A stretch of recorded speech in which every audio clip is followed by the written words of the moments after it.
నడుస్తున్నాయి. నేను రాజన్ మావాడు లొలి చేసిండు, నేను రాంబాయి, మా నాయన ఎంకన్నా, మాదంతా ఒక కథ లొల్లి మా పంచాదని పిల్ల కూడా చెప్పింది, రాంబాయి కూడా చెప్పింది. కానీ పిల్ల మస్తు స్మార్ట్గా ఉన్నది.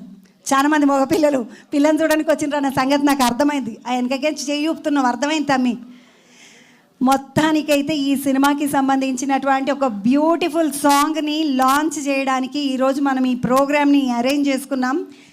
ప్రోగ్రామ్ అనగానే నాకు మస్తు సంతోషం అవుతుంది. ఎందుకంటే ప్రోగ్రామ్ అనగానే మస్తు లైట్లు వస్తాయి, కెమెరాలు వస్తాయి, పెద్ద పెద్ద వాళ్ళు వస్తారు, సినిమా యాక్టర్లు వస్తారు, వాళ్ళందరినీ చూడొచ్చని నేను కూడా వచ్చేసిన. మా రాజుగాడు బయట ఉన్నాడు.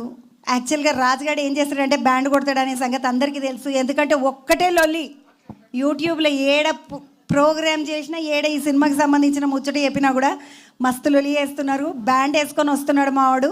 మనందరినీ మాట్లాడించనీకే, మన అందరితోటి మాట్లాడనీకే పెద్ద పెద్ద సింగర్లు కూడా వచ్చిండ్రు. ఆ సింగర్ అన్న ఒక అన్న ఉంటాడు, శంకరన్న అని, మస్తు పాటలు పాడతాడు. ఆయన కూడా తోపు సింగర్. మా తెలంగాణలో మాకు బాగా తెలిసిన ఆయన శంకరు. ఆ శంకరన్న